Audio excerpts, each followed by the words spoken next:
Mais um entrevistado dentro do nosso canal do YouTube, Tarciso Manso Convida. O nosso convidado de hoje tem uma história de vida bastante interessante para contar. De office boy a procurador do Estado. É com muita alegria que estamos recebendo o querido amigo Dr. Luiz Sérgio da Silva Sordi. O Dr. Sérgio Sordi, alegria muito grande recebê-lo aqui dentro do nosso canal do YouTube, Sérgio. Obrigado, Tarciso. Eu fico satisfeito de estar aqui pelo seu convite. Acho que você tem uma iniciativa muito interessante de registrar a história da cidade. Então, no que eu puder contribuir, eu estou aqui. Apenas registrando na abertura desse episódio que o nosso visual fica por conta da Grife Boutique. E a parte também do visual floral aqui, esse ambiente bonito, por conta de ateliê floral da Júlia Bussi. Sérgio, a gente sabe que você tem 71 anos de idade, casado com a Maria Cecília Abrão Sordi, você tem 3 filhos, os 3 palmeirenses, a exemplo do pai, e os 3 advogados. Acho que essa vocação pelo direito pegou firme na sua família, né, Sérgio? Sim, com certeza, porque a Procuradoria do Estado, onde eu trabalhei, por 25 anos foi na minha casa. Os procuradores, não só na minha seccional, como em outras seccionais, não tinham sede, então podiam fazer o home office, que hoje se chama home office, né? Mas naquele tempo podia trabalhar em casa. E ali funcionou a Procuradoria durante 25 anos. Então, eles cresceram nesse ambiente de um escritório jurídico, né? Agora, é importante que a gente conheça, eu sei que a maioria das pessoas de Orlândia conhecem a história brilhante desse competente advogado, procurador do Estado. Você, naturalmente, de uma família humilde, eu gostaria que você contasse a história da sua família, o seu Alcibiades, o seu Bide, e também da dona Durvalina, o núcleo de formação da sua família, Sérgio. Então, a minha mãe, a família dela veio de Nuporanga, né? E morava aqui numa propriedade rural chamada Casa Branca, aqui nos arredores de Orlândia. E meu pai, a família Sordi, Meneguzzi Sordi, né, que nós somos, veio pelos trilhos da Mogiana. E todos também o núcleo de formação de imigrantes, né? De imigrantes. Italianos. Pelo lado do meu pai. Sim, perfeitamente. Né? São italianos e vieram pelos trilhos da Mogiana. Meus tios vieram, primo e afro, vieram para ser telegrafistas da Mogiana. Né? Inclusive moraram ali, naquelas casinhas da Mogiana, quando chegaram. Né? Meu primo Rubinho nasceu ali. E foi assim que nós chegamos à cidade. Né? Aliás, uma curiosidade, né? Tantas famílias em Orlândia, o núcleo partiu da chegada do projeto ferroviário, né? Quem é de Orlândia sabe que o desenvolvimento nasceu efetivamente nos trilhos da própria ferrovia que aqui chegou, né? Exatamente, né? Porque o grande fator de progresso da época eram os trilhos da Mogiana. E foi por ali que chegaram o primo, o afro, a minha avó, né? E ali a família se fixou. E meu pai veio a trabalhar para o Oswaldo Ribeiro Junqueira, né? O seu Oswaldo. Que é o pai do seu Maninho e avô do Vado. Exatamente. Né? E meu pai era gerente do escritório, da indústria, né? Uma indústria de torradores, de café. É do Fabrício, então? Do Fabrício. Naquele ponto que sempre foi ali, perto da Alves. Sim. Ou era em outro ponto? Não, era ali. Sempre ali. Era ali. E quando meu pai trabalhava lá, eu fui lá ser office boy, né? E no período da tarde, porque estudava de manhã. Então, de 12 a 14 anos, eu trabalhei ali. Ia a banco e etc. Né?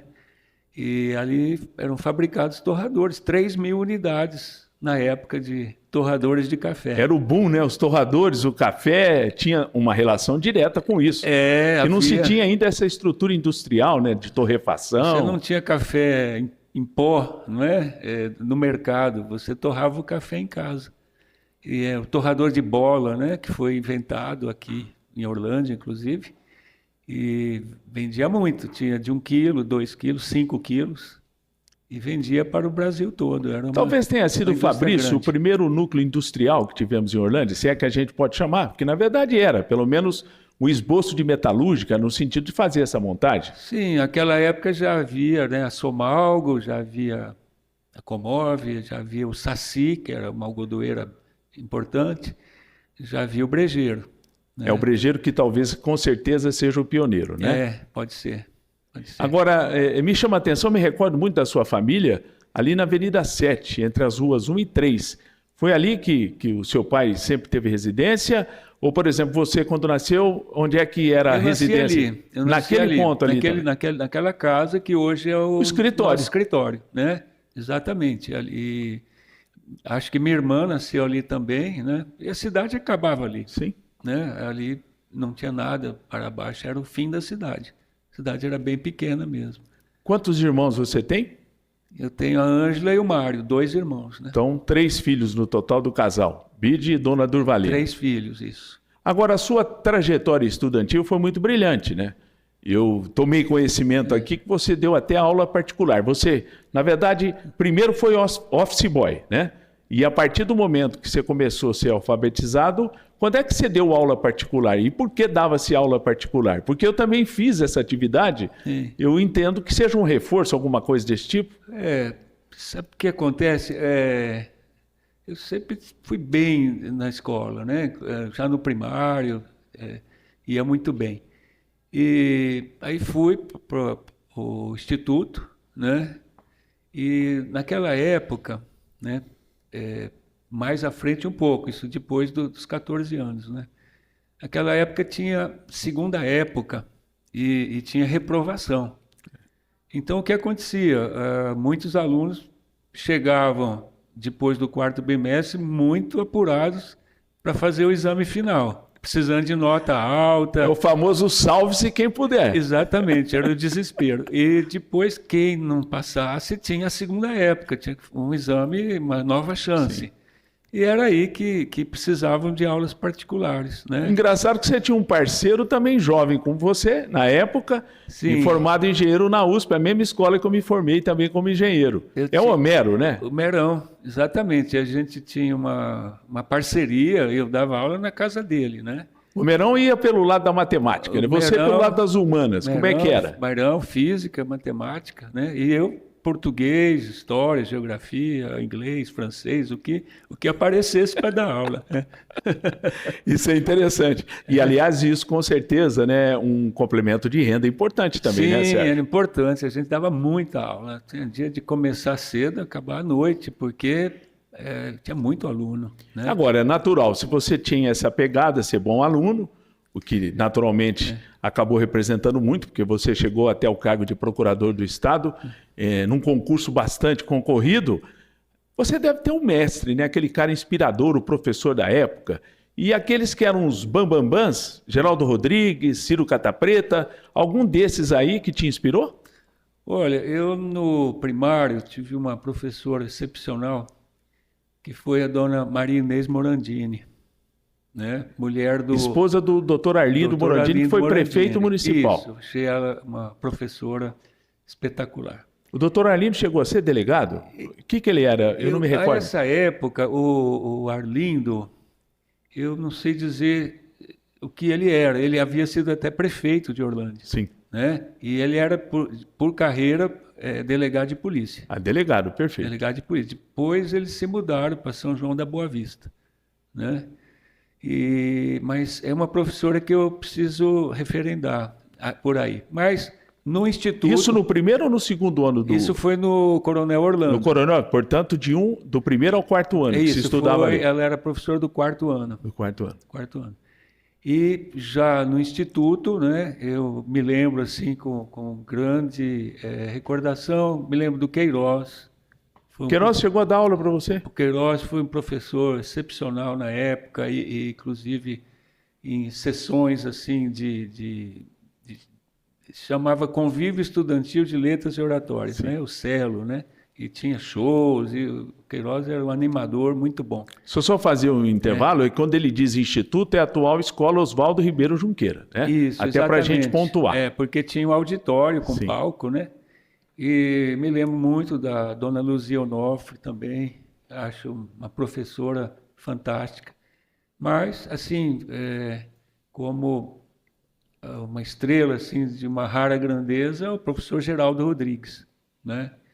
Porque ele realmente inspirava mais nessa parte de literatura, essa parte de formação de liderança, de oratória, e, enfim, de uma iniciação assim, a uma liderança e a uma participação mais efetiva na comunidade, né? E era natural também naquela época, quando um diretor via que algum aluno tinha um potencial diferenciado, ele apostava as fichas nesse aluno também, né, Sérgio? Olha, no sentido assim de incentivar, né? Sim, para que esse aluno pudesse ser um exemplo para os demais, né? Você sabe que eu frequentava muito a casa dele, né? E cada vez que ia lá, ele dava uma grande lição, né? De modo que até hoje tenho o filho dele, o Geraldinho, como um irmão, né? Me sinto parte da família, eu sinto como um irmão do Geraldinho. E, assim, muito raro isso, né? Um diretor de escola que leva seu aluno para casa e ali, não digo perde tempo, mas dedica seu tempo a uma formação, uma introdução, né? À literatura, à liderança, ao civismo, à história, etc. Eu posso imaginar, então, como a fonte de inspiração dele tinha tudo a ver com literatura, por isso que você foi para essa pegada de humanas, né? Sim, eu fiquei muito em dúvida, assim, quando cheguei nessa idade, entre escolher o jornalismo e a advocacia. Se você não sabe, esse convidado ilustre, teve jornal na escola, Espaço Vital, e teve a Folha de Orlando. Daqui a pouco nós vamos contar. Então, mas essa presença, portanto, do professor Geraldo foi inspiradora para você? Muito inspiradora, né? Inclusive, o professor Geraldo tem um livro muito interessante chamado Introdução Estética ao Estudo da Literatura. E praticamente os capítulos que estavam no livro, ele dava para a gente ali aulas sobre aquilo. É muito interessante esse livro e uma leitura muito recomendada para quem quer entender um pouco de estética, de literatura, de artes, de um modo geral. Né? E depois, assim, eu não tinha aula com o Ciro, né? Porque ele estava muito envolvido com a política. Eu não tive aula com ele. O professor Ciro foi prefeito de Orlândia em 2 mandatos, portanto, 8 anos, e chegou a ser, inclusive, candidato a deputado estadual. Então, a ausência dele, enquanto exercia a parte política, na verdade, acabou o seu relacionamento no ambiente escolar muito mais com o senhor Geraldo Rodrigues. Muito mais com o Geraldo. E o Ciro era prefeito, né? Então, mas eu pude participar da campanha para deputado do Ciro.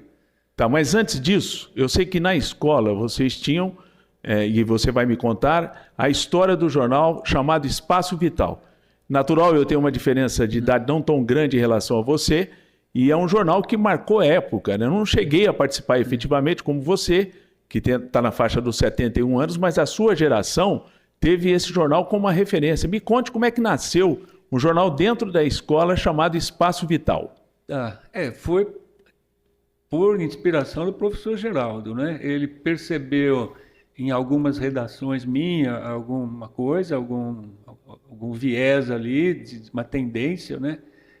Porque nesse período que eu trabalhei no Fabrício, eu li muito, Eu li, eu acho que mais de metro de livro. Você era um devorador de livros. De livro, tá? Meu pai assinava seleções, tinha os livros de seleções. Reader's Digest. E eu li aquilo. Então você imagina um menino de 12 a 14 lendo, devorando uma pilha de livros, né?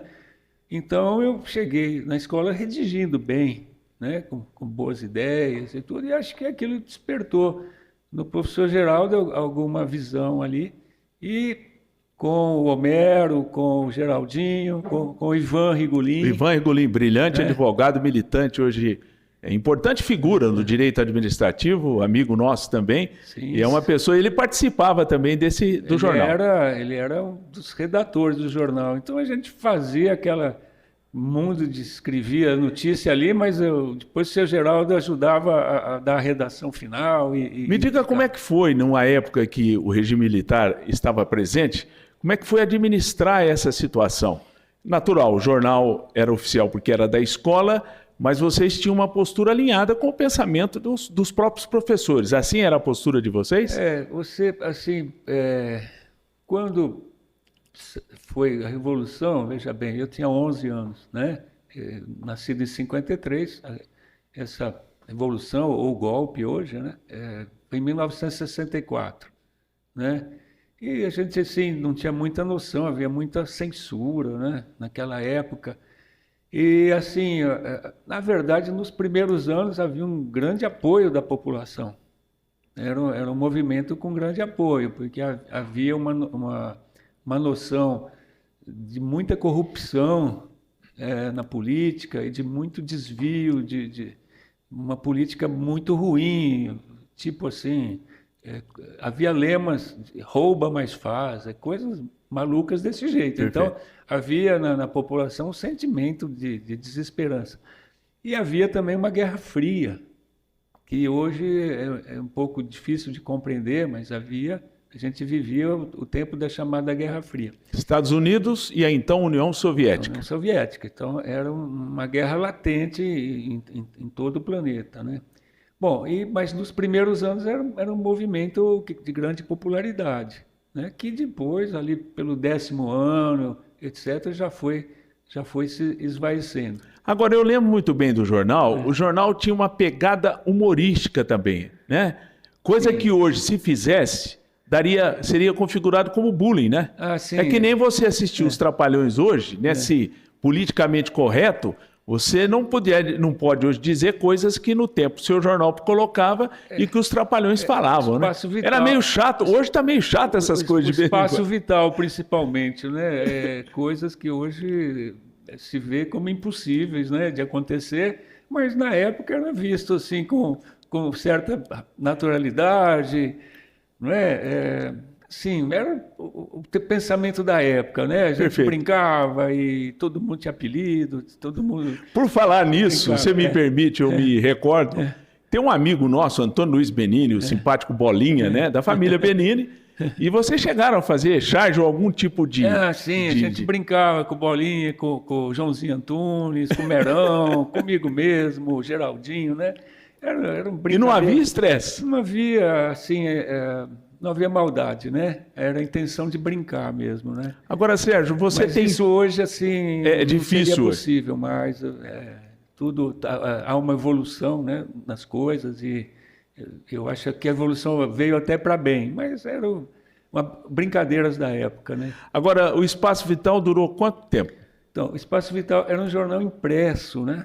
Um jornal estudantil, porém impresso, o que não é brincadeira, né? Feito em tipografia. De onde vinha o patrocínio para a impressão? Havia algumas empresas que patrocinavam, né? Pequenos anúncios, assim, e que pagavam. Ele é autossustentável, então? Ou seja, as despesas praticamente você tinham. vendia, né? Os exemplares, e vendia muito, tá? Vendia, todo mundo comprava, porque era muito interessante, né? E quanto tempo durou?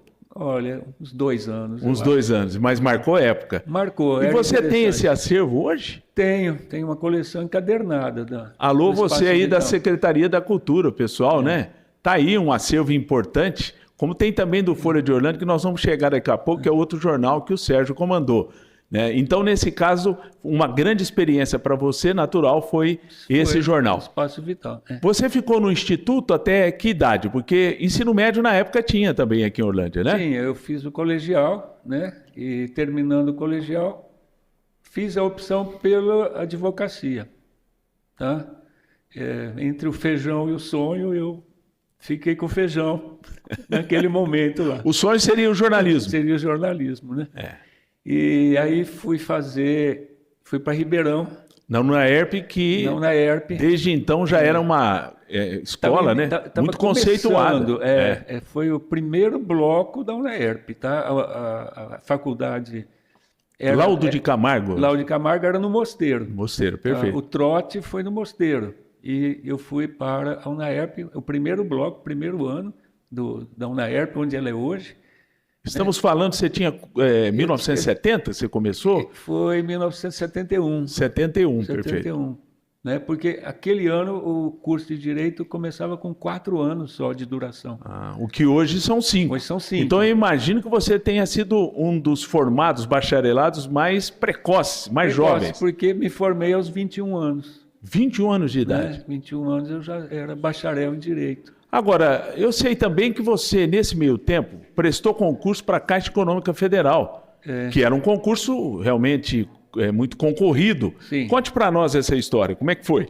Tá. Bom, então eu dava aulas particulares, então tinha um conhecimento grande, né, do ensino médio, né?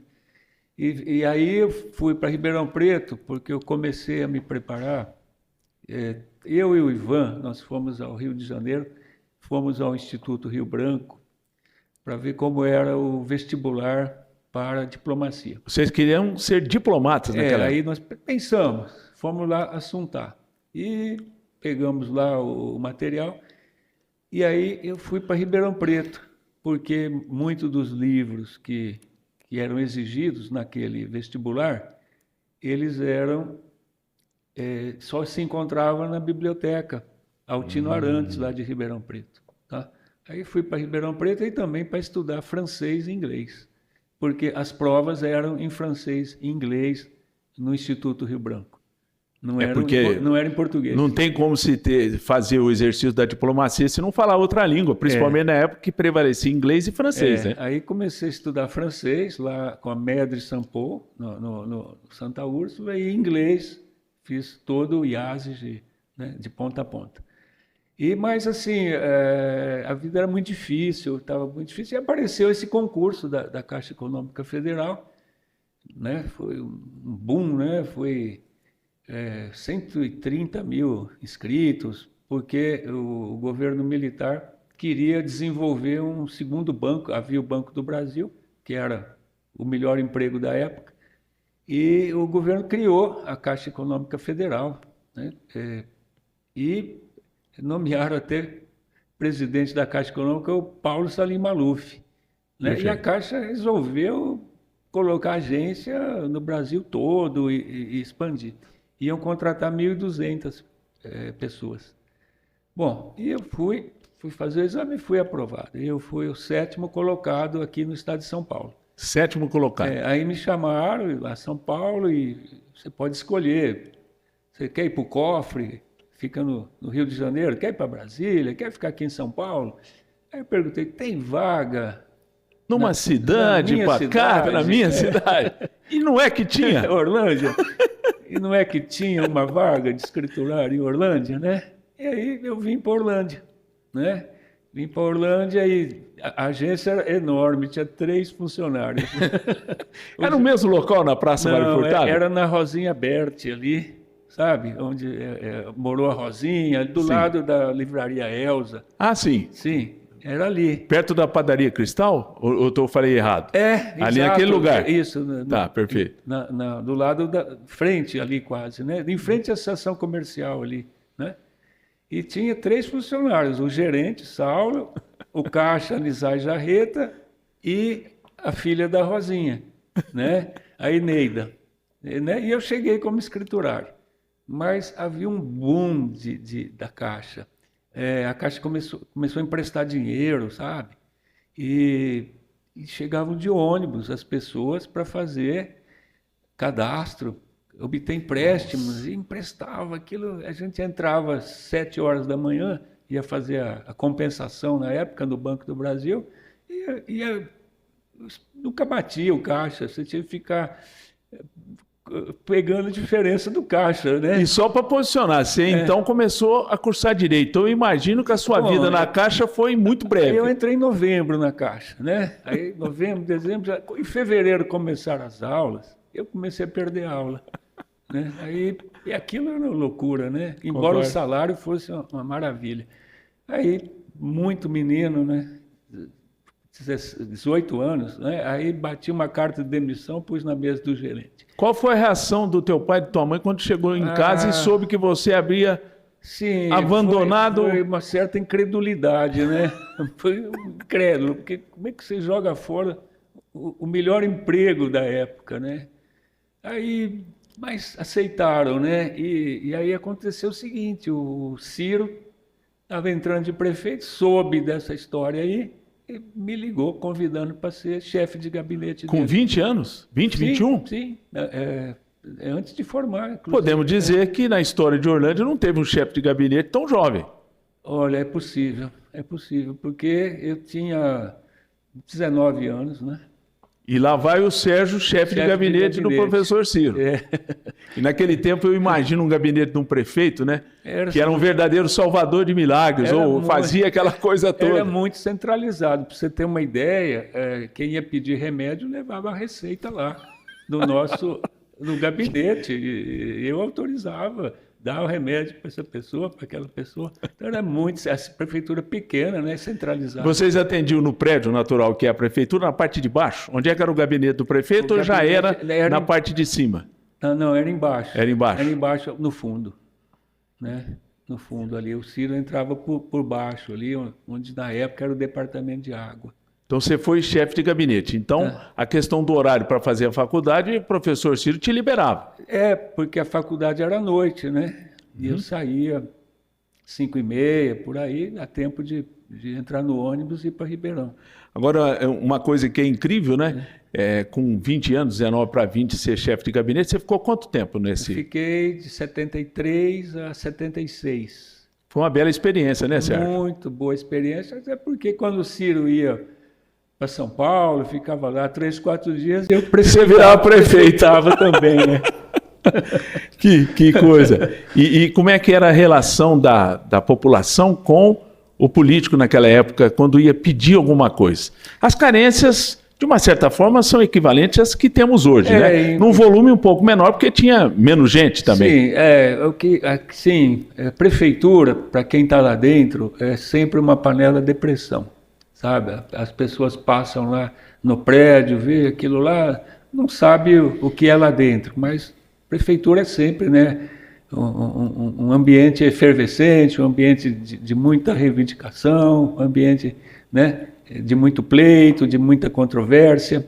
Não era diferente. O que te ajudava muito é essa sua característica, para todos nós que te conhecemos, ser uma pessoa extremamente calma, né? Sim, a gente era tranquilo, estava mesmo a serviço, né, da população. O Ciro sempre foi corretíssimo, né, honestíssimo e, assim, fiscalizava as obras do veículo dele particular mesmo, ficava andando, né?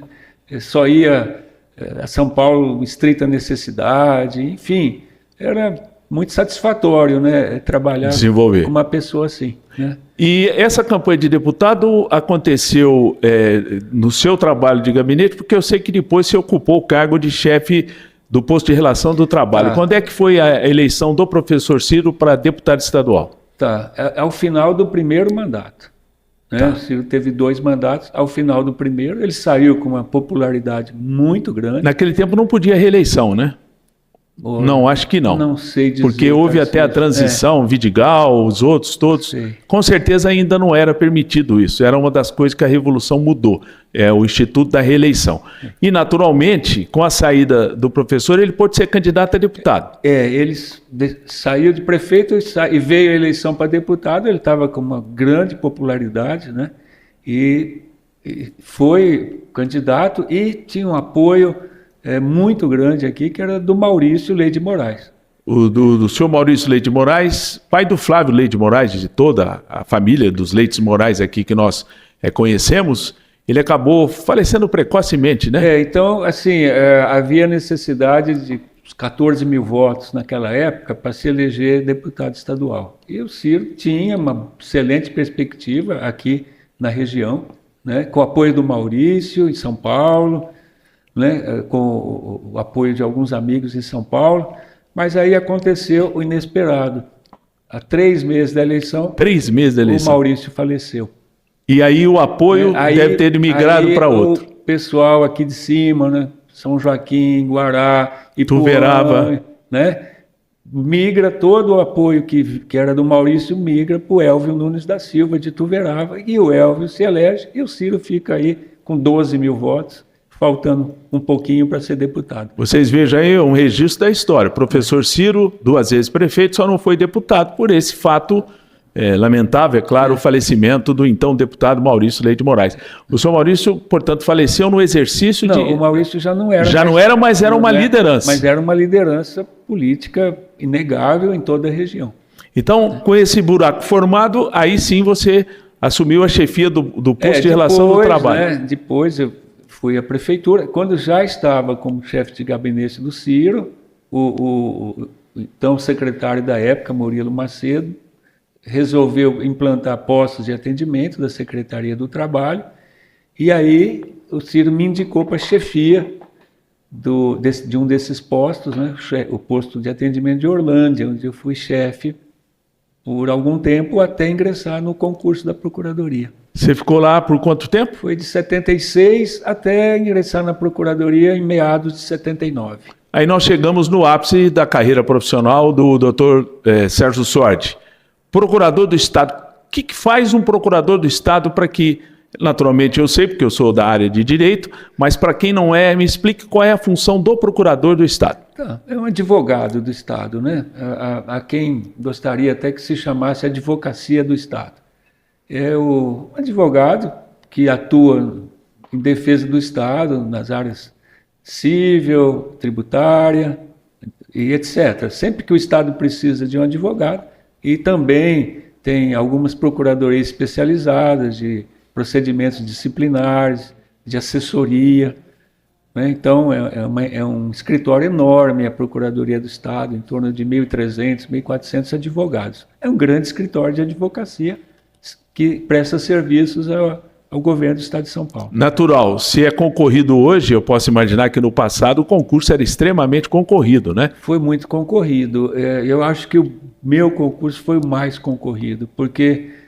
Quantas vagas tinha e quantos 20 candidatos? 20 vagas estão somente. 20 só? 1.200 candidatos, né? Apenas 20 vagas. O 21º já não seria aprovado. E alguns, assim, que ficaram ali, já segundo, já terceiro, no próximo concurso entraram para juiz, para promotor. Então, foi um concurso assim muito forte, porque se queria fazer uma procuradoria melhor, mais elitizada, eles queriam fazer uma procuradoria mais forte, né? Natural, para ser procurador, no mínimo tinha que ser bacharel em Direito ou já está no exercício da advocacia? Tinha que ser. Então, inclusive aconteceu um fenômeno, assim, eu fui aprovado, fui segundo colocado na prova escrita, e me chamaram para tomar posse, e disseram, mas você não tem OAB?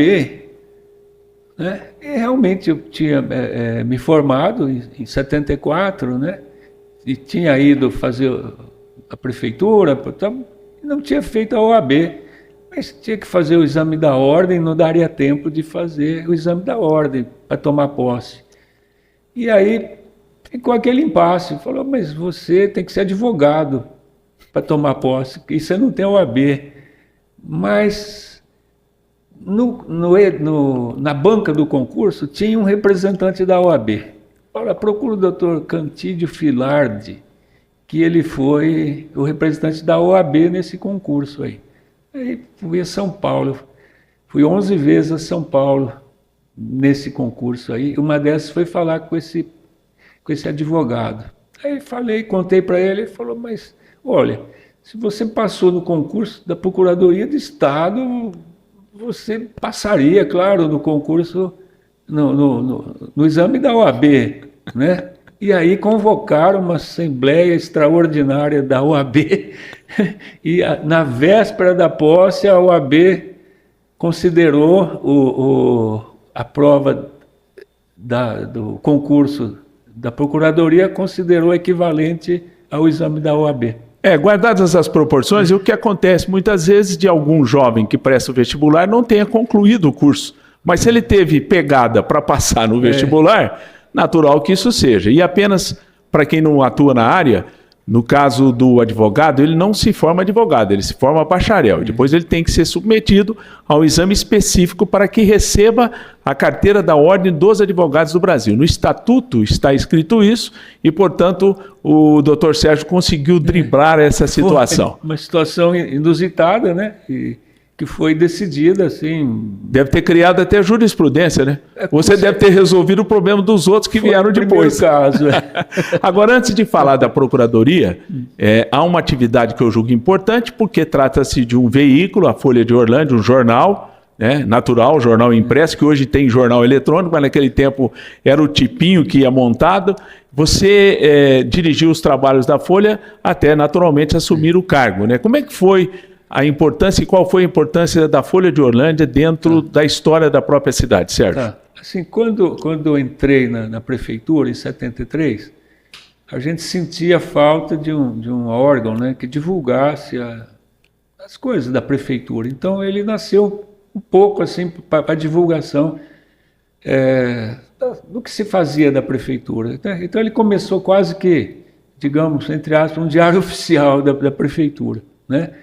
Mas depois, à medida, depois que o Ciro saiu da prefeitura, depois que ele foi se libertando assim, desse começo e passou a ser mesmo um jornal que procurava um contraditório, ele procurava ouvir os dois lados da notícia. Que é o bom jornalismo, né? É isso, ele foi crescendo, sabe, em importância e foi crescendo em conteúdo jornalístico, assim, mais imparcial, né, mais equidistante. Né? E ao terminar, ele era, a meu ver, um jornal muito bom, um jornal que merecia ser lido, né? E tinha muitos assinantes, tinha um grande número de assinantes. A gente fazia 1.100 jornais para assinantes. E naquele tempo, eu me recordo bem, o jornal tinha uma importância muito grande, né, Sérgio? O jornal era... Ele era semanal, como todo jornal. Hoje em dia, talvez o jornal perdeu um pouco essa qualificação, porque a própria internet acaba atropelando pela rapidez, mas naquele tempo todo mundo esperava a Folha de Orlândia com as fotos e tinha tudo. muito assinante fora da cidade, né, moradores de Orlândia que assinavam, né? Mas eu sabia, assim, que quando eu entrei na Procuradoria, sabia que seria muito difícil manter aquele nível de jornalismo e à medida que a Procuradoria também foi crescendo, eu já fui pensando em encerrar o jornal. Então, o que eu fiz? Todas as assinaturas passaram a vencer em determinada data. Então, se a pessoa assinasse, faltando 11 meses, assinaria por 11 meses, por 10 meses, por 9 meses, e assim por diante, né? Então, na verdade, eu peço até a câmera aqui do Tiago para dizer, durante um período a dúvida, feijão e o sonho. Você optou no primeiro momento pelo feijão. E nessa oportunidade pela Folha foi a realização de um sonho. A realização de um sonho, a gente fazia um jornalismo muito bom, né? Eu não vou citar nome, mas quando o jornal fechou, que eu escrevi que não ia ter mais, a então juíza de direito da comarca me chamou, falou, doutor Luiz Sérgio, vai fechar o jornal? Eu leio o seu jornal. Muitas das minhas decisões são influenciadas pelo seu jornal. É um bom jornal. Então, acho assim, são elogios assim, né, espontâneos que valem muito como recordação desse jornal, né? Agora, Sérgio, o procurador, um advogado do Estado, né? Qual foi a grande experiência na atuação sua como procurador? Né? Defender os interesses do Estado diante do contribuinte do cidadão. Essa relação, não havia hipossuficiência, ou seja, o consumidor com menos força em relação, ou você acha que foi uma situação equilibrada nesse sentido? Não, assim, a Procuradoria é bastante diversificada, né? E a gente atuava no que a gente chama clínica geral, você atuava em diversos setores, né? E, assim, caíram para mim algumas causas muito grandes, né? Logo de início caiu a desapropriação de uma indústria de suco de laranja em Bebedouro. Cutrale, Citrosuco? Chamava Sanderson do Brasil. Sanderson do Brasil. A Sanderson, ela faliu e aquilo provocou um desequilíbrio no mercado de laranja, porque ficou só o Cutrale, só ficou monopólio. Então, o governador Paulo Egídio Martins desapropriou a Sanderson do Brasil. E eu atuei nesse processo da Sanderson do Brasil. Esse foi o grande feito que você tomou parte? Esse foi o primeiro. O primeiro? Depois eu patrocinei o Estado, uma das maiores causas na época do Estado, que foi do ICMS, da cana, da usina Sinhá Junqueira. Que é a fundação que fica lá em Igarapá. Fundação Sinhá Junqueira, né? A usina é enorme, tá?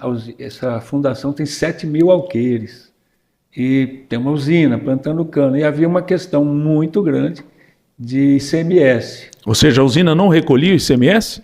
Ou discutia o débito com o Estado? Ela não recolhia, porque ele entendia que ela era isenta, por ser uma fundação, né? E é uma discussão muito interessante. E ela contratou Geraldo Ataliba, ela contratou Rui Barbosa Nogueira, as pessoas que escreveram os livros que eu tinha estudado para o concurso. Aí o filho do seu Bide e da dona Durvalina enfrentando essas feras. Novinho, começando, né? E eu fui a chefia, falei, olha, eu queria contratar algum parecerista, algum jurista. E disseram, olha, doutor, é você mesmo, né? A gente não contrata, não, é o procurador mesmo que tem que defender, né? E aí eu fiz a defesa e, por sorte, até o Estado ganhou essa ação, né? Foi até Brasília e o Estado ganhou. Foi uma ação milionária muito grande. Então eu falei, olha, depois dessa eu perdi o medo de qualquer outra ação. Aí você ficou abusado, corajoso. Corajoso, porque todas as outras ficaram pequenas, né? E tem um outro caso que te chama a atenção desse? Você já disse 2 casos que são históricos. Tem mais algum? São grandes, né? Sim, teve uma tese minha que me valeu até uma promoção dentro da Procuradoria, né? Sobre ilhas fluviais, a quem pertence. Nós tivemos uma questão numa ilha ali no Rio Grande que estava na posse dessa mesma usina desde 1903. Né? A usina tinha até escritura. E o Quércia colocou um cupincha dele lá, por decreto, porque nos mapas do Estado dava que aquela ilha era do Estado.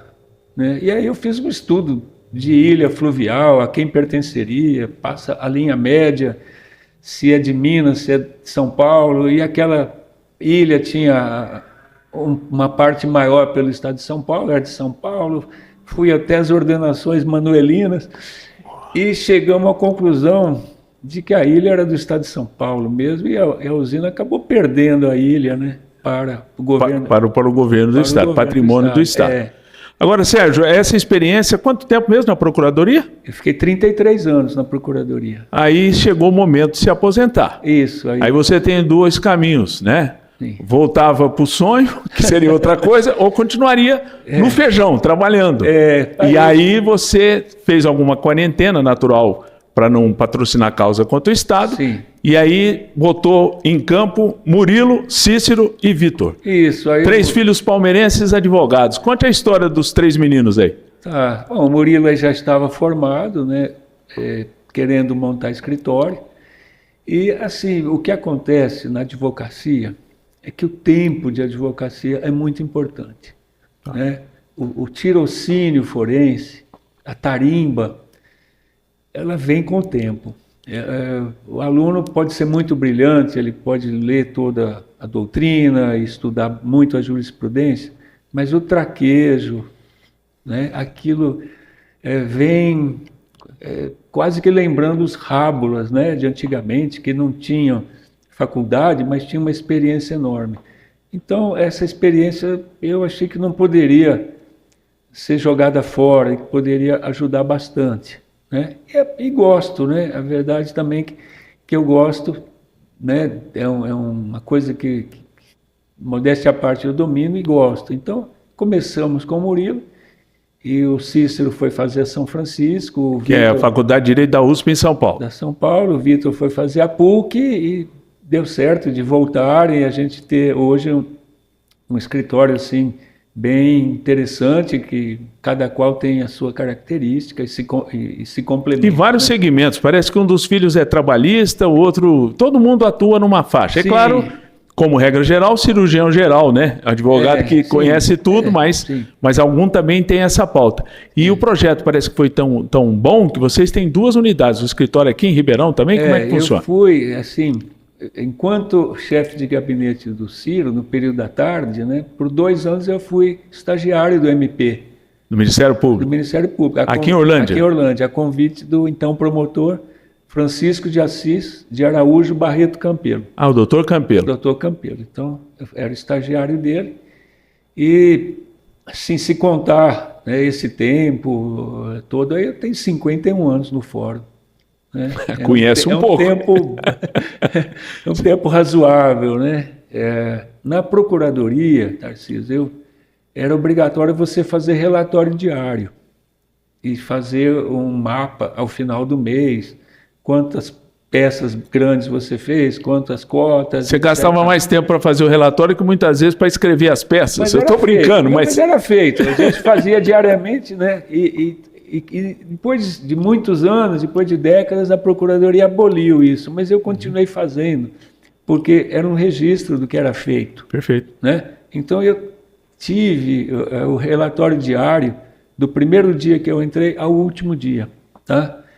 E eu tinha a soma das minhas manifestações. Então passaram pelas minhas mãos, assim, às vezes repetidamente, mas passaram pelas mãos, 155 mil processos. 155 mil? Isso, em 33 anos. Né? E assim, peças grandes, peças tipo petição inicial, apelação, contra razões de apelação, mais de 5 mil. E você é um homem que é do tempo que tinha que ir fisicamente, né? Hoje quem está saindo da faculdade tem a questão virtual que ajuda muito mais, porque você não perde tanto tempo viajando de uma cidade para outra, né, Sérgio? E os recursos também, né? Que se tem a facilitação com a informática, montar um arquivo base, em cima dele trabalhar, melhorou bastante. Melhorou muito, né? Porque você usava a máquina de escrever com cópia em carbono, né?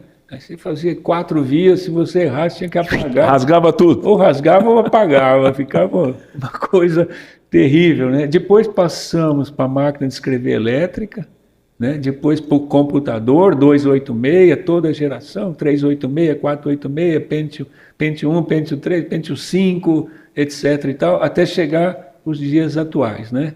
E depois veio o processo, agora mais recentemente, até o processo digital. Perfeito. Né? Que foi um avanço. Então, há toda assim, uma evolução também ali do físico. E natural, né? Você nunca foi resistente ao desenvolvimento tecnológico. Você pode não ser um profundo conhecedor, mas é um bom usuário, né? Você acompanha, você tá fica para trás. Você fica para trás, né? Então, ao tempo da pesquisa, por exemplo, eu passava, às vezes, tardes e tardes no escritório do Dr. Laurindo, porque o Dr. Laurindo tinha uma excelente biblioteca. Ele assinava praticamente todas as revistas de jurisprudência. Eram muito caras, né, essas assinaturas, e eu frequentava o escritório dele, às vezes ficava uma semana lá pesquisando revista, né? Hoje você faz isso num clicar ali, e em minutos você faz o que eu fazia em uma semana. Muito bom. Né? Agora, Sérgio, concluindo praticamente a nossa entrevista, nesse meio tempo todo você foi 22 anos rotariano. Foi uma forma também de você prestar serviço à comunidade, né? Sim, fui rotariano, né, por 22 anos, inclusive presidente, né?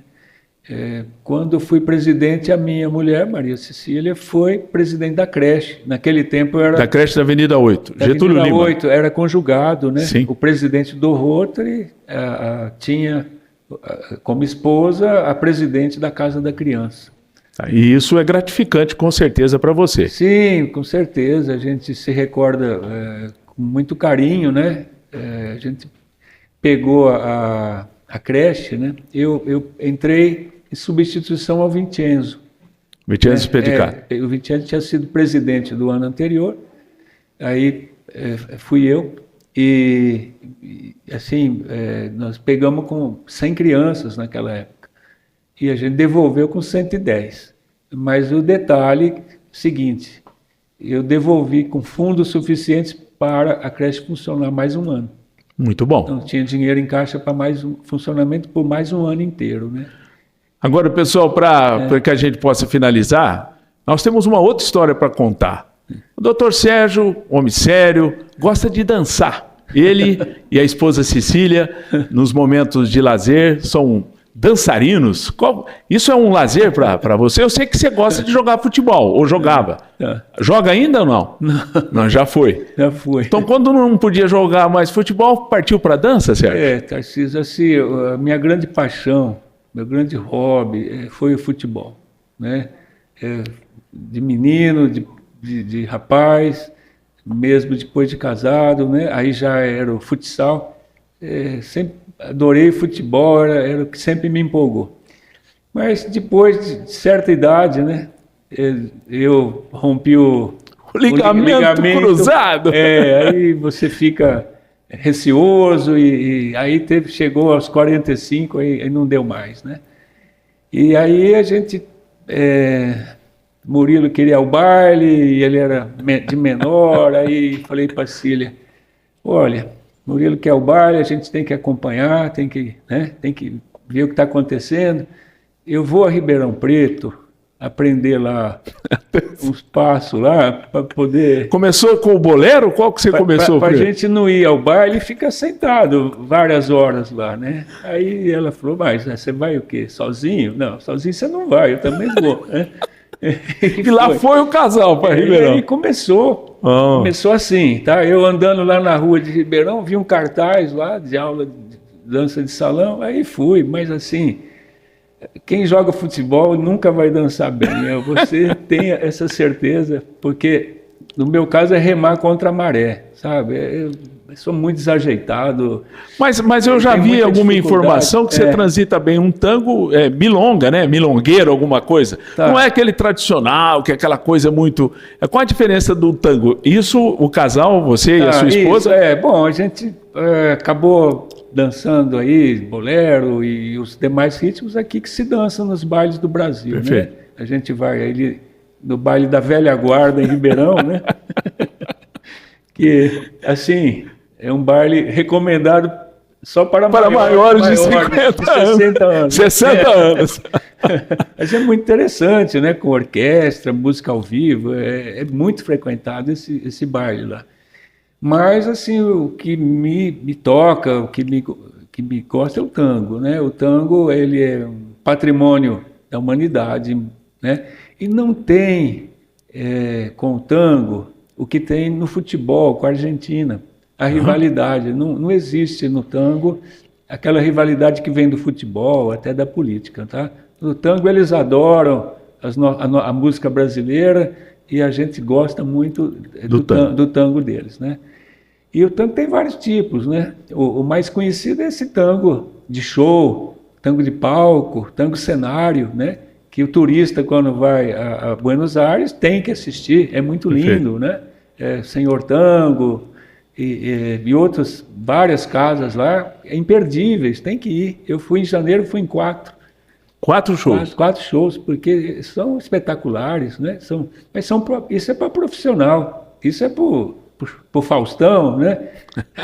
Para nós, dança dos famosos e tal. Para nós tem lá em Buenos Aires uma rede quase que subterrânea de milongas, tá? Bailes, que a população de lá frequenta, tá?